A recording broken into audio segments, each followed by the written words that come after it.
Hola chicos, bienvenidos nuevamente a Física 2. Hoy vamos a dar el otro repaso. Vean que esto es simplemente un repaso, es decir, vamos a hablar brevemente sobre todos los contenidos que ya ustedes han ido estudiando y lo cual hemos ido trabajando, tanto con ejercicios como con la parte teórica que ustedes tienen en el aula virtual. Entonces, como esta es la semana de la evaluación, entonces estamos haciendo un repaso y todas las dudas que tengan, por favor, hacémosla conocer para yo poder darle respuesta a esta duda y aclararle. Saben siempre que tenemos un espacio de tutorías. Cuando ustedes necesiten aclarar algún concepto o algún procedimiento, un ejercicio, tienen que decírmelo y hacemos una tutoría y aclaramos todas las dudas. Entonces, vamos a hablar sobre el torque y la aceleración angular, el momento de inercia y algunas otras cosas. ¿Sí? Entonces tenemos el torque y la aceleración angular de un cuerpo rígido. Esto es algo que va relacionado. Es igual, siempre trato de hacer la comparación con el movimiento traslacional, que es el movimiento que ustedes ya conocen, para que vean que no hay nada complicado, nada fuera de este mundo con esto que estamos viendo. ¿Sí?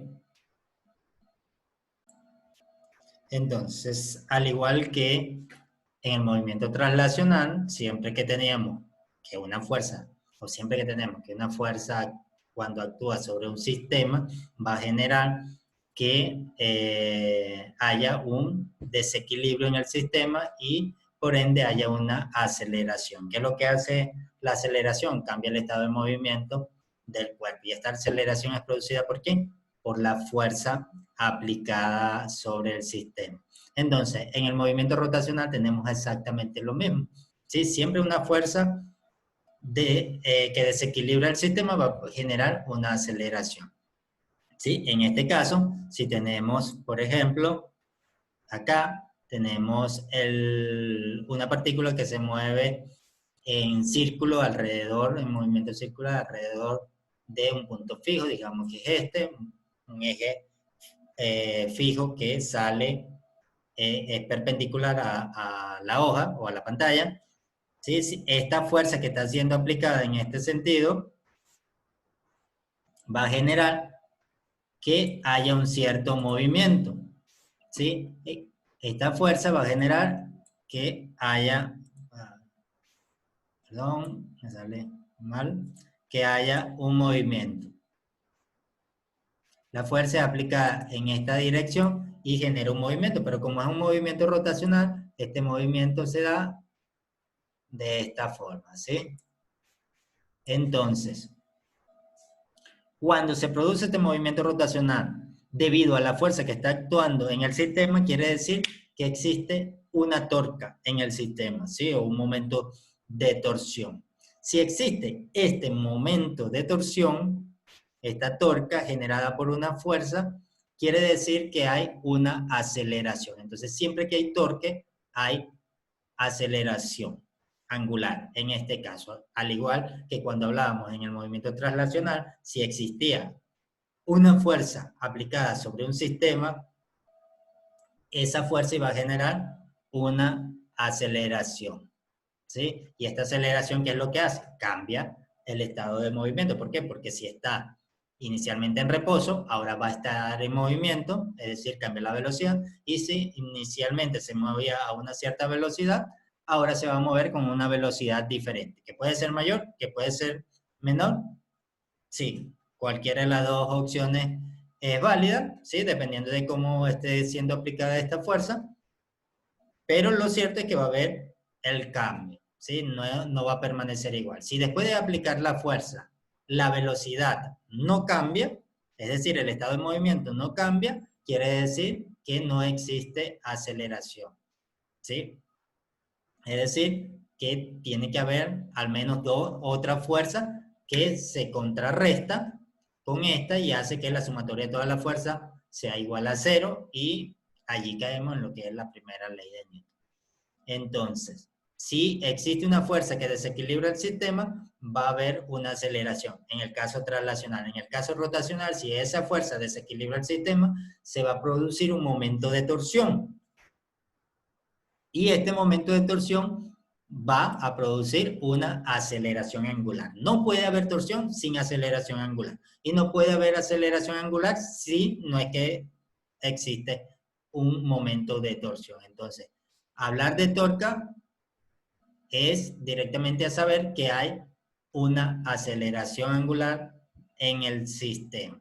Entonces, esta aceleración angular va a venir dada en función del torque, y el torque se da en función de la fuerza que está siendo aplicada sobre el sistema y del brazo de aplicación de la fuerza. En este caso, en este movimiento circular, ese brazo corresponde con esta distancia R que tenemos acá. Entonces, nosotros podemos escribir el torque como el momento de torsión, como la fuerza aplicada por este brazo de aplicación de la fuerza. Y es lo que tenemos acá. ¿Sí? Recordando siempre que las fuerzas que generan torque son solamente las fuerzas perpendiculares al brazo de aplicación de la fuerza. Entonces, tenemos acá que el torque es igual a fuerza por el brazo de aplicación de la fuerza, ¿sí? Y podemos usar, por ejemplo, la segunda ley de Newton para deducir la segunda ley de Newton en el movimiento traslacional con el fin de deducir la segunda ley de Newton en el movimiento rotacional. Entonces, nosotros sabemos que la sumatoria de todas las fuerzas aplicadas a un sistema va a ser igual a la masa por la aceleración que se produce en el sistema. También sabemos que por las relaciones de movimiento circular con el movimiento traslacional, que la aceleración tangencial es igual a la aceleración angular multiplicada por el radio de la circunferencia que describe el movimiento de la partícula. Entonces, esta aceleración tangencial es exactamente esta misma aceleración que tenemos acá. Una aceleración tangencial es una aceleración lineal, es decir, una aceleración traslacional. Entonces, con esto nosotros podemos sustituir esto que tenemos acá dentro de esta ecuación. Entonces, al sustituirla, si ven, tenemos acá sumatoria de fuerza, o fuerza, podemos decir, igual a masa por aceleración. Si sustituimos la aceleración como R por alfa, me va a quedar la masa por el radio por la aceleración angular, que es exactamente lo que tenemos acá, donde nos dicen que alfa es una aceleración angular, entonces viene dado en radianes sobre segundos cuadrados si estamos trabajando con radianes, ¿sí? Si estamos trabajando en grados, sería grados sobre segundo al cuadrado, pero normalmente trabajamos en radianes. Entonces, al tener esta ecuación de esta forma, ¿sí? Esto es lo mismo que decir fuerza igual a masa por radio por, donde este radio es en realidad el brazo de aplicación de la fuerza, fuerza igual a masa por el brazo de aplicación de la fuerza por la aceleración angular. De aquí, si multiplicamos a ambos lados por R, es decir, si multiplicamos acá por R y acá por R, es esta ecuación que tenemos acá, y vemos que de este lado lo que nos va a quedar es esto que tenemos acá. Tenemos el torque, y de este lado, ¿qué tenemos? R por R, R cuadrado. M alfa cuadrado, ¿sí? De donde sabemos que M por R cuadrado representa el momento de inercia del cuerpo rígido que estamos estudiando, ¿sí? O del sistema de partículas que estamos estudiando, ¿sí? El momento de inercia, como ya les había comentado en ocasiones anteriores, es el análogo de lo que representa la masa en el movimiento traslacional, es decir, es la resistencia que ofrece el cuerpo a moverse, en este caso de manera rotacional. Entonces, esta expresión que tenemos acá la podemos escribir como la sumatoria de todos los torques. Si hay varias fuerzas aplicadas, se van a generar diferente torque y eso va a ser igual a el momento de inercia por la aceleración angular. Y esto es la segunda ley de Newton para el movimiento rotacional. Entonces, cuando hablamos de fuerzas aplicadas, de esta expresión que tenemos acá, fuerzas aplicadas que generan momento de torsión, el momento de torsión no es más que el momento de torsión es aquello que produce el movimiento, es como la fuerza, es exactamente. El momento de torsión representa en el movimiento rotacional lo que representa la fuerza en el movimiento traslacional. ¿Sí? Cuando en el movimiento traslacional aplicamos una fuerza lo suficientemente grande para desequilibrar el sistema, ¿qué va a pasar? Va a haber un movimiento o un cambio en el movimiento. Si estaba en reposo se va a mover, si se estaba moviendo, se va a mover de manera diferente, ¿sí? O se va a detener, ¿sí? Va a haber un cambio ahí. Entonces, en el movimiento rotacional es exactamente lo mismo.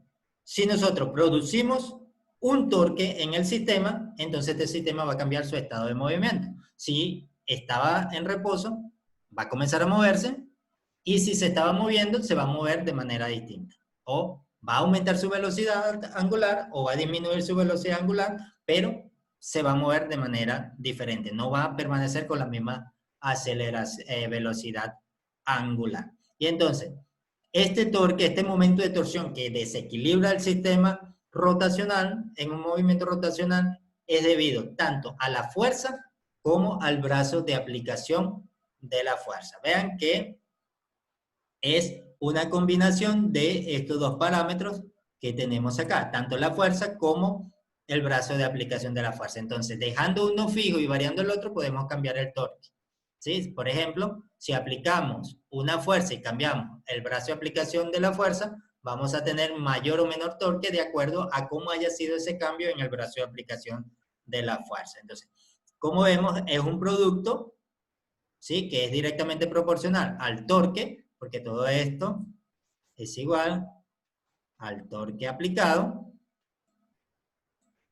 Entonces, ambas son relaciones directas. El torque es directamente proporcional a la fuerza aplicada y el torque es directamente proporcional a el brazo de aplicación de la fuerza. Es decir, si yo disminuyo uno, voy a disminuir el torque. Si yo aumento cualquiera de ellos, voy a aumentar el torque. Entonces, si queremos tener el mismo torque, pero aplicando una fuerza menor, ¿qué tenemos que hacer?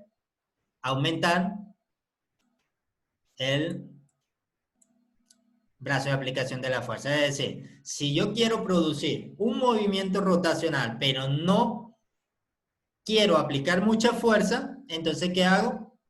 Aumento el brazo de aplicación de la fuerza. O si estoy en un sistema que es muy complejo, muy cerrado y no tengo mucho espacio como para aumentar un brazo de aplicación de la fuerza, pero necesito aumentar el torque, entonces si el brazo de aplicación de la fuerza es pequeño, ¿qué tengo que hacer? Aumentar la fuerza. ¿Por qué? Porque el brazo de aplicación de la fuerza es pequeño. ¿Sí? Entonces, eso es lo que vivimos, por ejemplo, cuando vamos a cambiar una llanta, un caucho, ¿sí? Que aquí está, por ejemplo, el eje de rotación, donde está la tuerca que necesitamos sacar, y todo esto que está acá es el brazo de aplicación de la fuerza. Muchas veces, cuando tenemos mucho tiempo sin cambiar la llanta, sin sacar la llanta, las tuercas se suelen una especie de soldar, se ponen muy duras. Entonces, si el brazo de aplicación de la fuerza es corto, es difícil aflojar la tuerca. Entonces, ¿qué tenemos que hacer en ese caso? Si queremos aflojar una tuerca que está muy apretada, pero no queremos aplicar mucha fuerza o simplemente no tenemos tanta fuerza como para poder darle el momento de torsión, entonces, ¿qué hacemos? Aumentamos el brazo de la llave que tenemos, ¿sí? Entonces, en este caso, si aquí no podemos, es decir, si estamos aplicando una fuerza, vean que la fuerza está aplicada en este sentido, pero solo la componente perpendicular es la que genera el torque. Entonces, si estamos aplicando una fuerza, aquí está el punto de torsión o el eje de torsión, el eje de giro, y este es el brazo, y no podemos, ¿qué podemos hacer? Aumentar el brazo de aplicación de la fuerza, ¿sí?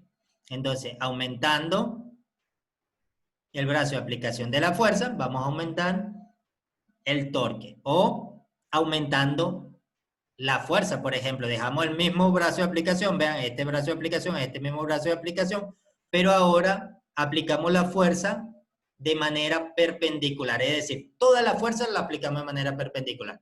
En este caso estamos aplicando la fuerza de manera oblicua y eso hace que nosotros tengamos dos componentes, una componente paralela de la fuerza y una componente perpendicular, y solamente la componente perpendicular es la que genera torque. Entonces, no estamos aplicando toda la fuerza para generar el torque, sino solamente una parte de esa fuerza, la parte que corresponde a la componente perpendicular. Entonces, si aplicamos la fuerza completamente perpendicular, es decir, aumentamos la fuerza, podemos generar más torque, o si alargamos aún más el brazo de aplicación de la fuerza, vamos a generar torque.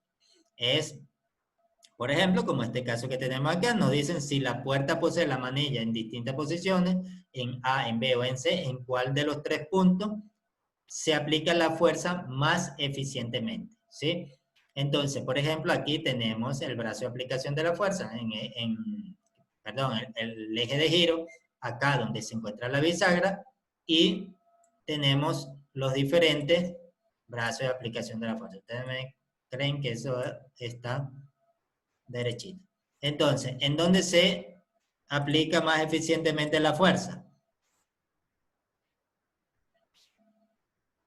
¿En dónde se aplica más eficientemente la fuerza? Bueno, de acuerdo a esta relación que tenemos acá, R por F, si aumentamos R, el torque va a aumentar. Es decir, que en este caso, con una fuerza no tan grande, podemos abrir la fuerza, la puerta, de una manera más fácil que si intentamos abrirla en este caso o incluso en este caso. ¿Sí? Entonces, aumentando el brazo de aplicación de la fuerza, en este caso la puerta C, generaría la fuerza más eficientemente para producir el movimiento requerido, que es abrir la puerta. Ahora, vemos que la segunda ley de Newton, el movimiento rotacional, nos dice que la sumatoria de todos los torques es igual al momento de inercia por la aceleración angular. Entonces, el momento de inercia, ya habíamos visto que representa lo que representa la masa en el movimiento traslacional, que es la resistencia a ser movido. Pero entonces, ¿qué es el momento de inercia? Es la distribución de la masa en todo el cuerpo. ¿Sí? Si tenemos un sistema de partículas, por ejemplo, que podamos distinguir todas las partículas por separado, nosotros podemos decir que el momento de inercia va a ser igual a la sumatoria de cada una de esas partículas por el radio al cuadrado. ¿Sí? Entonces, si tenemos, por ejemplo, n partículas, vamos a tener m1 r1 cuadrado más m2 r2 al cuadrado más m3 r3 cuadrado más así sucesivamente hasta la última partícula mn rn al cuadrado. ¿Sí? Y entonces cuando hacemos la sumatoria de todas esas partículas y viendo de dónde están distribuidas, podemos saber cómo va a ser ese momento de inercia, es decir, cómo va a ser esa resistencia. Si se va a resistir mucho, si se va a resistir poco al movimiento rotacional. Entonces, ese momento de inercia que representa la resistencia del objeto al movimiento rotacional es lo que sustituimos aquí. Entonces, si tenemos un sistema de partículas discreto, es decir, que podemos contar cuántas partículas tenemos y ubicarlas en ciertos puntos, podemos saber cuál es ese momento de inercia de esta manera. Pero ahora, si tenemos figuras geométricas, ¿sí? Donde tenemos infinidades de partículas distribuidas a lo largo de un objeto, por ejemplo, si suponemos que es un objeto rígido, podemos calcular los diferentes momentos de inercia. Entonces, esto se hace a través de unas integrales, ¿sí? Todas estas ecuaciones, cada objeto, dependiendo de su forma, va a tener un cierto momento de inercia, ¿sí? Entonces, esto se da a través de realizar unos cálculos integrales y hace que se generen estas ecuaciones. Nosotros en Física 2 no nos vamos a interesar en resolver estas integrales, pero sí nos vamos a interesar en saber lo que es el momento de inercia y cómo se calcula el momento de inercia para los diferentes, las diferentes figuras geométricas. Entonces aquí le dejo, por ejemplo, una tablita. En internet ustedes pueden encontrar muchas más y en los libros también hay más ejemplos de cálculo de momento de inercia para diferentes figuras. Por ejemplo, si tenemos un aro delgado, el momento de inercia es igual a la masa por R elevado al cuadrado. ¿Por qué? Porque aquí supondríamos que la masa está justo en el borde. Si ya gira alrededor de otro eje, si gira de manera diferente, también el momento de inercia va a ser diferente. Entonces, para cada uno de las figuras geométricas podemos tener un momento de inercia. Aquí tenemos más momento de inercia. Entonces aquí, básicamente lo que tienen es que aprenderse la ecuación. Por ejemplo, si tenemos una barra delgada, el momento de inercia es igual si pasa a través de su centro de masa, si gira alrededor de su centro de masa. Es decir, si esta es la barra delgada, el centro de masa pasa por aquí, y si esto gira alrededor de su centro de masa, se calcula bajo esta ecuación que tenemos acá, un doceavo de la masa por la longitud de la barra elevado al cuadrado. Y así hay muchas. No la voy a nombrar una a una para no hacerlo largo, pero ustedes la pueden ver, la pueden buscar, la pueden memorizar o la pueden tener simplemente en una tablita que en el momento de necesitar usarla, ven la ecuación y listo. Deberían aprenderse de memoria al menos la más básica. Entonces aquí tenemos cilindro hueco, esfera uniforme, varilla larga y listo. Entonces, tenemos casos donde a veces el momento de inercia, vamos a mover esto acá un momento que no recuerdo, no sé si esto se le vea bien a ustedes, lo pusimos acá. Disculpen chicos. Acá, estaba arreglando para que se viese mejor esta figura. Entonces, hay ocasiones donde nosotros tenemos un cuerpo que tiene una forma geométrica definida, por ejemplo, un cilindro, en el cual ya nosotros conocemos cómo es el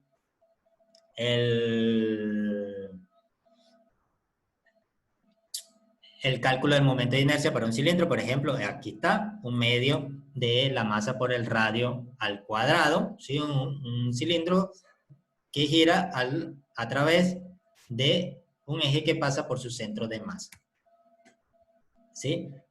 O podemos tener cualquier otro, una barra, cualquier otro objeto. Pero nosotros conocemos el momento de inercia de esta figura geométrica cuando gira por un eje que pasa a través de su centro de masa. Pero ¿qué pasa cuando nos encontramos? Que muchas veces podemos encontrarnos que vemos este objeto que ya conocemos como es un momento de inercia a través de su centro de masa, pero justo está girando alrededor de un eje que no pasa por su centro de masa, sino que pasa paralelo a este. Es decir, en este caso nosotros tenemos, por ejemplo, este cilindro, un cilindro macizo de radio R sub 0, y gira, tiene su centro de masa en el centro del cilindro, pero está girando en el borde de este cilindro. Entonces, allí el momento de inercia ya no es igual. ¿Por qué? Porque recuerden que el momento de inercia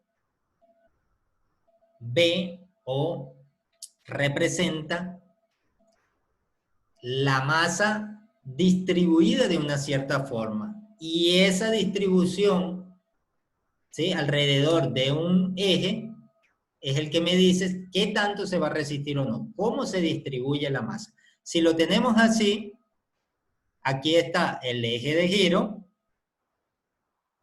aquí está el eje de giro en este punto, ¿sí? Bueno, es todo esto en realidad, donde está girando.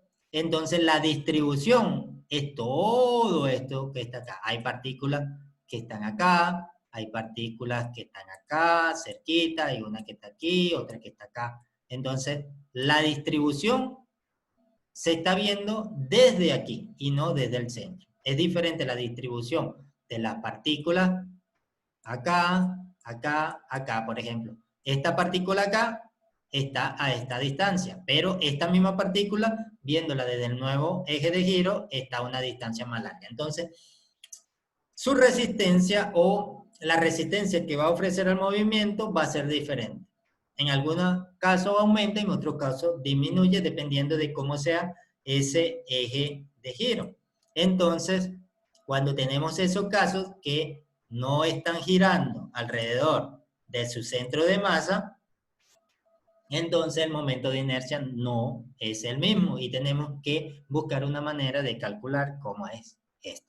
Y allí tenemos el teorema que es conocido como el teorema de los ejes paralelos o el teorema de Steiner, ¿sí? Entonces, el teorema de los ejes paralelos nos dice que el momento de inercia de una figura que no gira alrededor de su centro de masa va a ser igual al momento de inercia que tiene alrededor de su centro de masa más la masa por h cuadrado, donde h representa la distancia que hay entre los dos ejes, es decir, entre el eje del centro de masa y el eje que pasa a través, y el eje donde está girando, ¿sí? En este caso está acá, pero es un eje que puede ser, por ejemplo, acá a la mitad, en h medio, o puede ser, por ejemplo, acá, en h cuarto, puede ser en cualquier lado de este eje. Entonces, lo que interesa saber es cuánto vale esta distancia acá,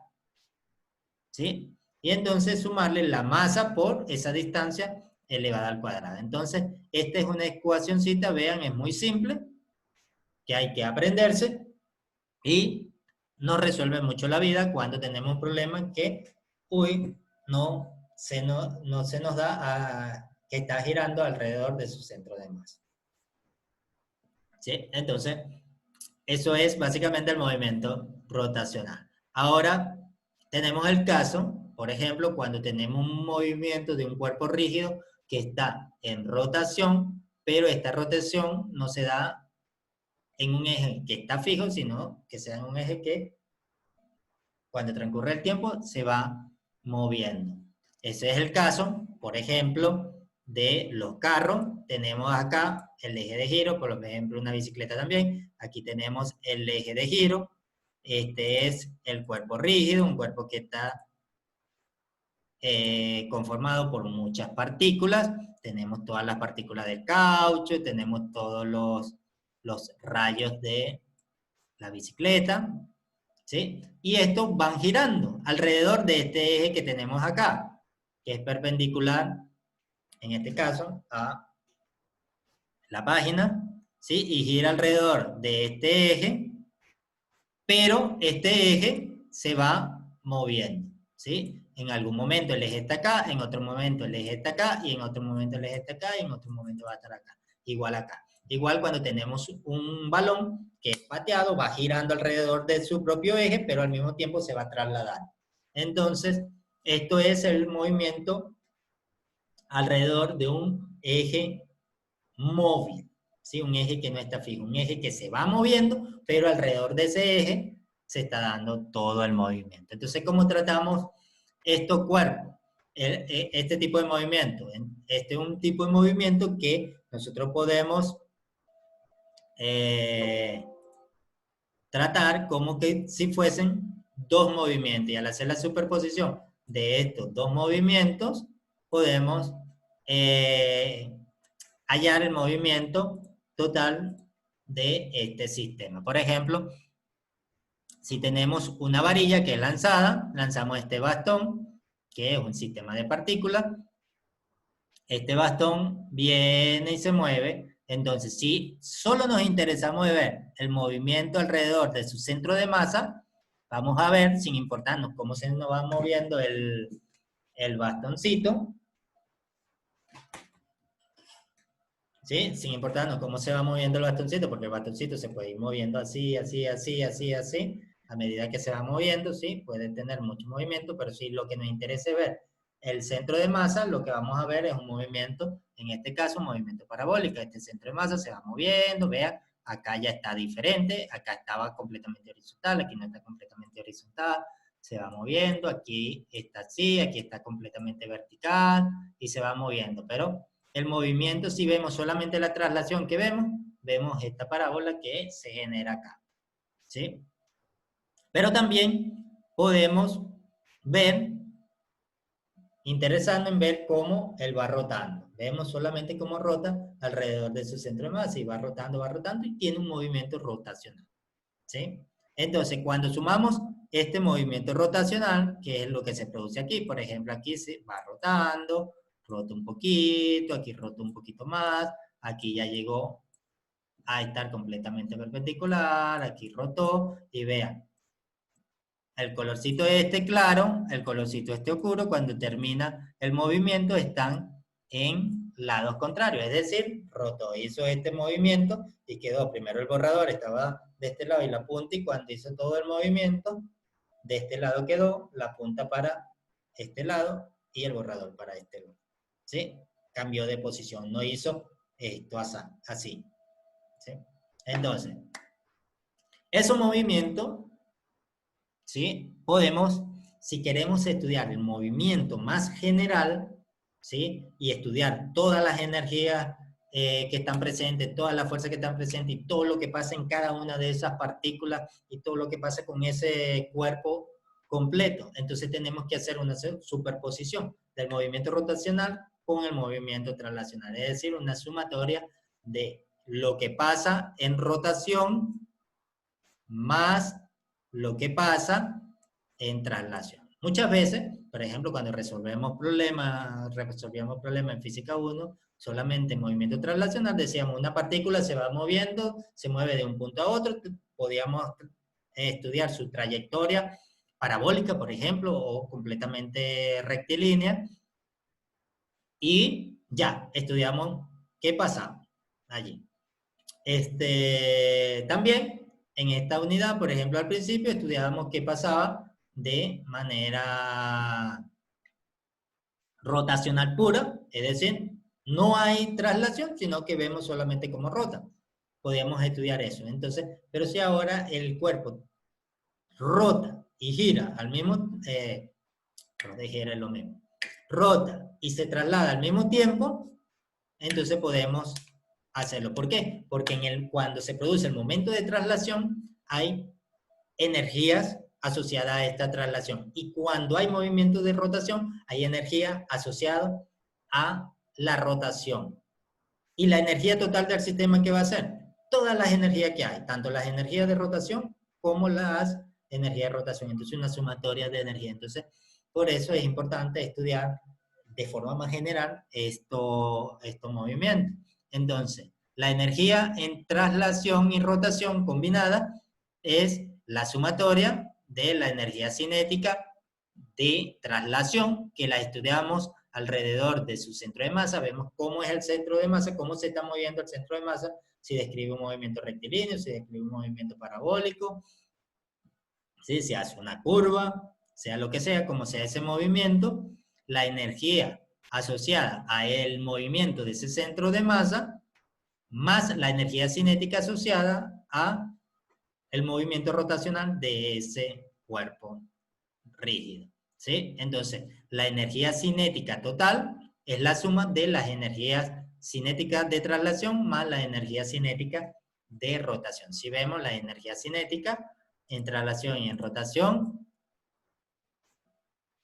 representan exactamente lo mismo. Tenemos un medio de la masa, aquí tenemos un medio del momento de inercia, son completamente análogos. Aquí tenemos la velocidad del centro de masa lineal elevado al cuadrado, aquí tenemos la velocidad angular elevado al cuadrado.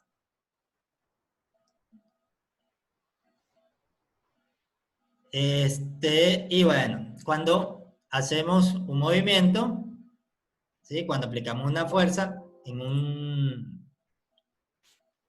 Vamos a mover esto un poquito para que se vea bien. Cuando aplicamos una fuerza en un objeto rígido, ¿sí? Esta fuerza, ya sabemos que un objeto rígido que gira alrededor de un eje, ¿sí? En este caso puede estar fijo, puede estar móvil, un poco importa. Entonces, esta fuerza que es aplicada me va a generar un momento de torsión, ¿sí? En este caso, si vemos acá, la fuerza está siendo aplicada en este punto, en esta partícula que está acá. La fuerza es aplicada de una cierta manera, que no es ni paralela ni perpendicular al brazo de aplicación de la fuerza, sino que viene en este sentido. ¿Sí? Entonces, esta fuerza va a tener dos componentes. Esta componente que tenemos acá, que podemos escribirla acá, una componente de la fuerza que es paralela y una fuerza perpendicular. Y como ya sabemos, solo la fuerza perpendicular es la que genera torque. Por eso es que es la única que está marcada acá. Entonces, si esta fuerza me desplaza una cierta longitud de L, esta partícula, es decir, este pedacito que tenemos acá, que es un diferencial de longitud, nosotros sabemos que el torque es igual a la fuerza por el desplazamiento. Es lo que tenemos acá, la integral, el trabajo es igual a la integral de la fuerza por el diferencial de desplazamiento. ¿Sí? Y este diferencial de desplazamiento, como estamos en un movimiento circular, un desplazamiento infinitesimal, va a venir dado por el radio y por el ángulo que se genera. Como es un desplazamiento infinitesimal, también se va a mover un ángulo muy pequeño, también un ángulo infinitesimal.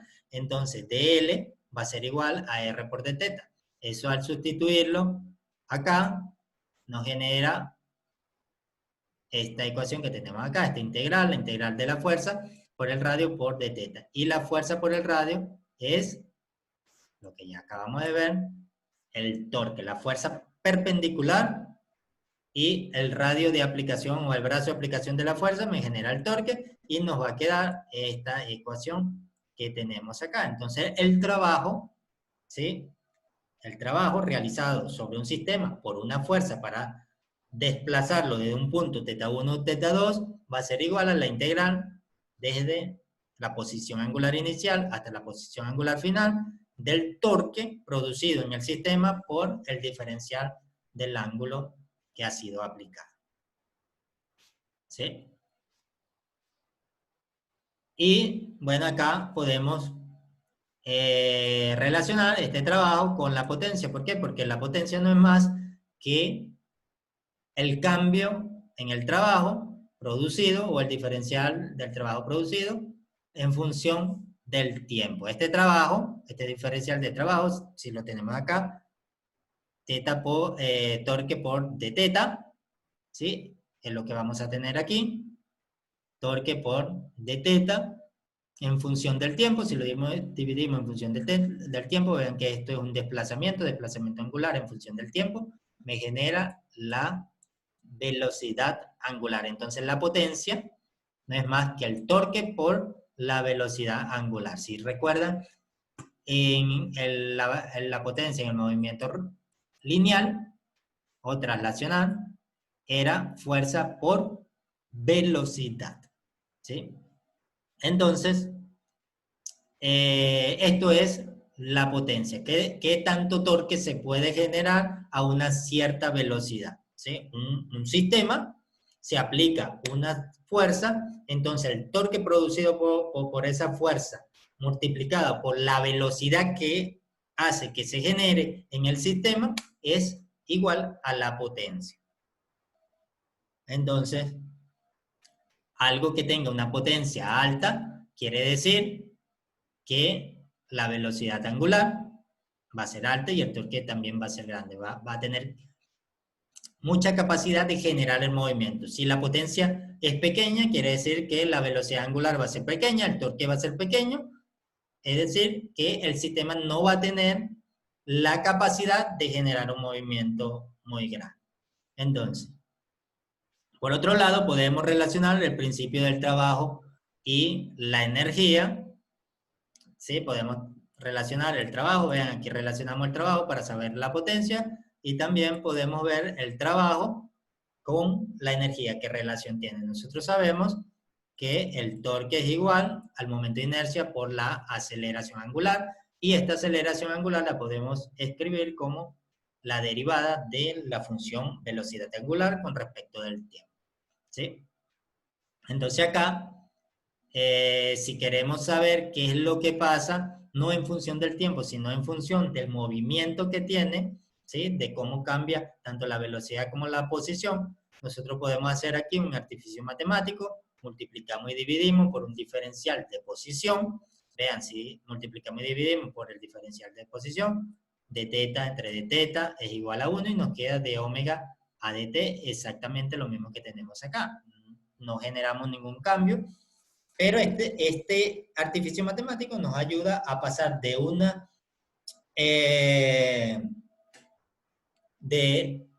de una variable temporal a una variable espacial. ¿Sí? Podemos hacer un cambio de la temporalidad por la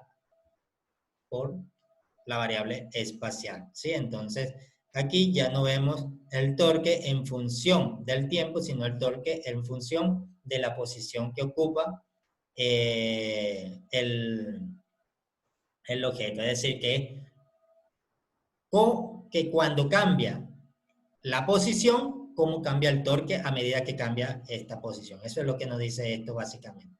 Entonces de aquí podemos, por ejemplo, este de teta, pasarlo a multiplicar a este lado y nos va a quedar torque por d teta es lo que conocemos como el trabajo, entonces vamos a tener trabajo igual a la integral de teta 1 teta 2 del torque por d teta, ¿sí? Todo esto es el trabajo. Y eso es igual, nos quedaría de este lado I omega por d omega. Si tomamos la integral, recuerde que siempre que tengamos un diferencial, vamos a tomar la integral para saber el valor completo de la variable, porque este es el valor de un pedacito de la variable. Entonces, si necesitamos el valor completo de la variable, tomamos la integral.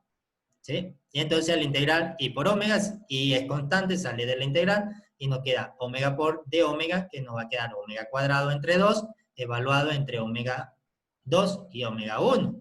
Y eso nos genera esto que tenemos acá. Un medio de I omega 2 al cuadrado menos un medio de I omega 1 elevado al cuadrado. ¿Sí?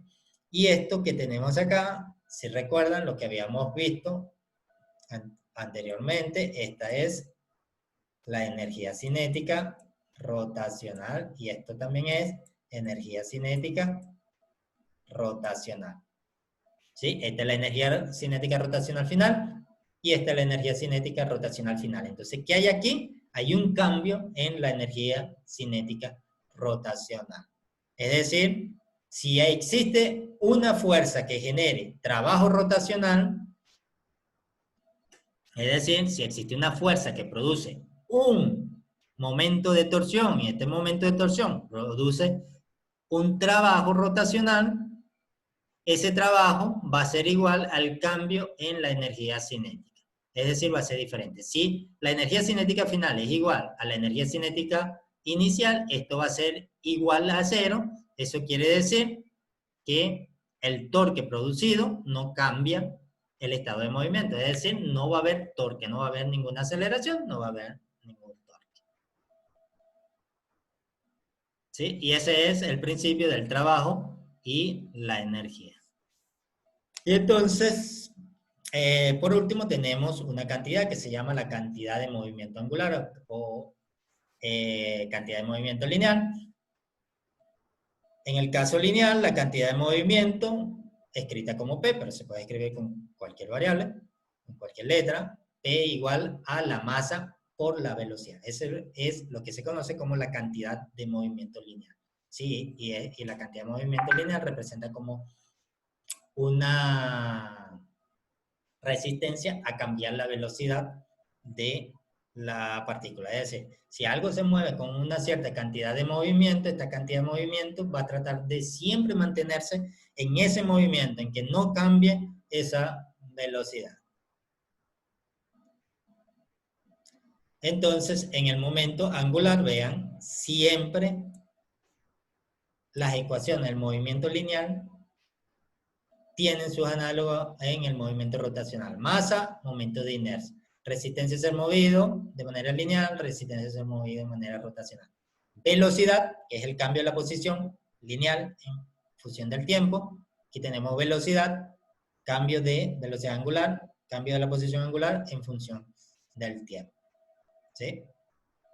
En términos de la segunda ley de Newton, si lo queremos escribir como la segunda ley de Newton, esta básicamente es la forma original en la que Newton planteó su segunda ley. Él dijo, si una partícula que se mueve con una cierta cantidad de movimiento, esta va a cambiar su cantidad de movimiento solo si existe una fuerza que actúe sobre él. Entonces, él dijo, la sumatoria de todas las fuerzas va a ser igual al cambio en la cantidad de movimiento, ¿sí? Y básicamente este cambio en la cantidad de movimiento, si nosotros sabemos que P es igual a M por B, si colocamos acá M por B, como M es constante, sale y me queda la derivada de B con respecto al T, que es la aceleración, entonces nos quedaría masa por aceleración, es exactamente lo mismo. Pero esta es la forma original en que se planteó la segunda ley. Entonces, de forma similar, la sumatoria de todos los torques es igual a la masa al momento de inercia por la aceleración, y esto lo podemos escribir como la derivada de la cantidad de movimiento angular con respecto del tiempo. Entonces existe un principio, por ejemplo, el principio de conservación de la cantidad de movimiento angular. Si la cantidad de movimiento angular se conserva, quiere decir que es constante. Entonces la derivada de una constante es igual a cero. ¿Sí? Entonces si la derivada de la cantidad de movimiento angular con respecto al tiempo es igual a cero, eso quiere decir que el igual a I por omega es constante. ¿Sí? Donde omega es constante porque I siempre es constante. Entonces, eso quiere decir que omega es constante. Si omega es constante, no existe aceleración sobre el sistema, entonces la sumatoria de todos los torques es igual a cero. Y esto es la ley de conservación de la cantidad de movimiento angular. Si la cantidad de movimiento angular se conserva, entonces los torques producidos en el sistema tienen que ser igual a cero. ¿Sí?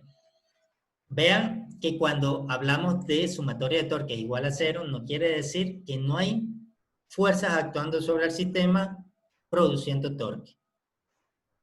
Puede haber dos fuerzas, una que produzca un torque en este sentido y la otra que produzca un torque en este sentido, en la misma magnitud, y esa fuerza se contrarrestan, se equilibra y su resultante es igual a cero. Entonces, acá hablamos, al igual que en movimiento traslacional, hablamos que la sumatoria o el torque resultante es igual a cero. ¿Sí? Entonces, bueno chicos, espero que este repaso les haya servido. Si aún tienen alguna duda, los espero en la tutoría para aclararles todas las dudas que tengan con respecto a la unidad 1. Chao, chao. Nos vemos en la próxima clase.